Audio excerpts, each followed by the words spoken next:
Hello dear student, welcome. तो अभी जो नेक्स्ट टॉपिक तुम्हारा एग्जाम में आने वाला है वो है कैपिटल बजटिंग, राइट।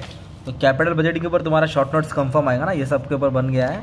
तो कैपिटल बजटिंग का मतलब क्या होता है तुमको मालूम है क्या? अभी एकदम सिंपल एग्जांपल से स्टार्ट करता हूँ। मान लो एक बाप है, उसके पास 4 बेटे ABCD, चारों बेटों को 10 लाख दिया। क्या दिया? 10 लाख। लो जिंदगी ऐश करो। बाप ने अपने बेटों का हक अदा कर दिया, राइट। तो अभी बाप ने तो अपना काम कर लिया ना, तो बेटे ने क्या किया? चारों बेटे ने अलग अलग जगह पैसा क्या किया? खर्चा किया। तो पहले वाले ने तो क्या किया? 10 लाख की शादी कर दी, पूरा 10 लाख उड़ा दिया, राइट, एक ही दिन में। दूसरे वाले ने क्या किया? गाड़ी खरीदा, मस्त में थार लेके घूम रहा इधर उधर। तीसरे वाले ने क्या किया? सोने में इन्वेस्ट किया। किधर डाला पैसा? गोल्ड। और चौथे वाले ने क्या किया? मुंबई में छोटा सा खोली लिया। खोली बोलो तो रूम लिया, है ना। 10 लाख में एक रूम मिल गया उसको। अब इधर से 15 साल बाद, आने वाले 10 साल की बात, तो 10 साल के बाद जो 10-10 लाख बाप ने दिया था, बाप जिंदा है, बेटे भी जिंदा है, तो ए के पास कितना रुपया, बी के पास कितना, सी के पास कितना। तो ए के पास ए तो बर्बाद हो गया ना भाई, जिस दिन शादी हुई उसी दिन ही बर्बाद हो गया। कुछ पैसा बचा क्या? बी तो गाड़ी खरीदा, तो 10 साल के बाद गाड़ी की वैल्यू भंगार में 10-20 हज़ार मिलेगी। सी ने इन्वेस्ट किया था गोल्ड में ना, तो गोल्ड की वैल्यू बढ़ गई ना यार, 4 से 6 लाख तो बढ़ गई रहेगी, 14 से 16 लाख वैल्यू हो गया। मतलब इसे सोच समझ के पैसा खरीदा। और सबसे शाना था डी, उसने छोटा सा रूम लिया, खोली गया, बिल्डिंग का प्लान गया, बिल्डर का भी फ्लैट मिलेगा। फ्लैट की कीमत 30 लाख है ना, तो इसको ही कैपिटल बजटिंग बोलते हैं। तो कैपिटल बजटिंग का मतलब क्या होता है? Planning of process of adjustment and investment of capital, कि पैसा हम जहाँ इन्वेस्टमेंट करेंगे उसमें कितना अमाउंट लगेगा, ज़्यादा टाइम लगेगा, रिटर्न्स कितना है, रिस्क कितना है, कॉस्ट कितना है, लॉस कितना है। तो बड़े बड़े इन्वेस्टमेंट को स्टडी करने को कंपनी जब इन्वेस्ट करती है, सोच विचार करती है, उसको कैपिटल बजटिंग बोलते हैं। अभी तुमको पानी पूरी खाना है, चॉकलेट खरीदना है, टी-शर्ट खरीदना है, तो घर पे थोड़ी फ़ोन करेगा भाई पानी पूरी खाओ कि नहीं खाओ। पर हाँ, अगर तुमको कोई गोल्ड लेना है, नया मोबाइल लेना, तो एक बार घर वाले को किसी को पूछेंगे, डिसीजन लेंगे। बस वही होता है कैपिटल बजटिंग। तो ये बड़ी बड़ी कंपनी बड़ा बड़ा, तो कैपिटल बजटिंग क्या होता है? जिसमें ज़्यादा पैसा लगता है। टाइम कितना लगता है? शॉर्ट के लॉन्ग पीरियड लगेगा। और अनसर्टेनिटीज, मालूम नहीं कि जहाँ इन्वेस्टमेंट किया है कि वो फ़ायदेमंद होएगा कि नुकसान होएगा, ओके।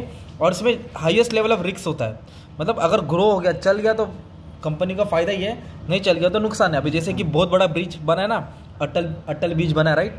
किधर से बना है? साउथ मुंबई से नॉर्थ मुंबई जॉइन किया, 22 किलोमीटर का ब्रिज है। तो बनाने से पहले बहुत रिस्क था ना, रिटर्न टेंशन था, क्या होगा, नहीं बनेगा, लॉस होएगा। पर एक बार बनने के बाद जब टोल नाका चालू हो गया तो अच्छा खासा पैसा आएगा ना यार। इरिवर्सिबल स्टेप, पैसे पीछे नहीं लेते, एक बार डाल दिया पैसा तो रिटर्न बैक नहीं होता है। तो इसको बोलते हैं कैपिटल बजटिंग। क्या बोलते हैं इसको? तो कैपिटल बजटिंग का क्या डिसीजन होता है कंपनी?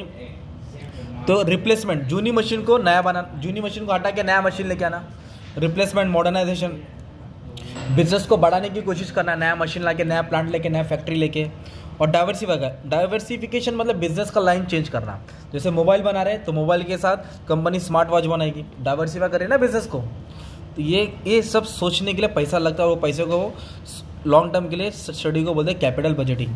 और ये क्या है? Mutually exclusive decision, means decision has to be mutually exclusive if 2 or more alternative proposal, A, B, मैं बोला ना 4 प्रपोजल रहेगा, उसके बाद स्टडी करेंगे, जो बेटर रिजल्ट देगा उस पर ध्यान देंगे, रिजेक्शन जो खराब है उसको हटा देंगे, कंटीजन कुछ भी हो सकता है। तो ये सब तुमको इन्वेस्टमेंट डिसीजन में डालने का था। और इसका एक मेथड है, वो एग्जाम में आ सकता है शॉर्ट नोट में। ये कैपिटल बजटिंग का मीनिंग का फीचर्स आएगा। एक आएगा पे बैक पीरियड मेथड। क्या आएगा? पे बैक पीरियड का सिंपल मतलब बताऊं, तुमने ना एक जगह 10 लाख रुपए इन्वेस्ट किया है, और हर साल ना तुमको 2 लाख रुपए आ रहा है। डाला कितना है? और हर साल कितना आ रहा है? तो तुम्हारा पैसा कितने साल में वसूल हो जाएगा? 5 साल में। उसको बोलते हैं पे बैक पीरियड बोलते हैं। क्या बोलते हैं उसको? Pay back period is length of time of project to recover the initial cash. Initial investment को रिकवर करने के लिए कितना पैसा जाएगा, उसको बोलते हैं पे बैक पीरियड। क्या बोलते हैं उसको? Pay back period. मतलब जो हमने पैसा डाला है तो कितने टाइम में आएगा। एकदम आसान मेथड है ये, इसमें कोई रिस्क नहीं होता, बंदा सोच के डालता है। FD हो गया, इसका एग्जाम्पल हो गया। लिक्विडिटी, रोकड़ा रहता है एकदम, कैश बेचा तो तुरंत पैसा आएगा। डिसीजन लेना भी आसान है और सस्ता भी है ना ये, इसमें 5 शेयर का वो सब देखा जाता नहीं है। तो ऐसे भी मैं 2 एग्जाम्पल देता हूँ।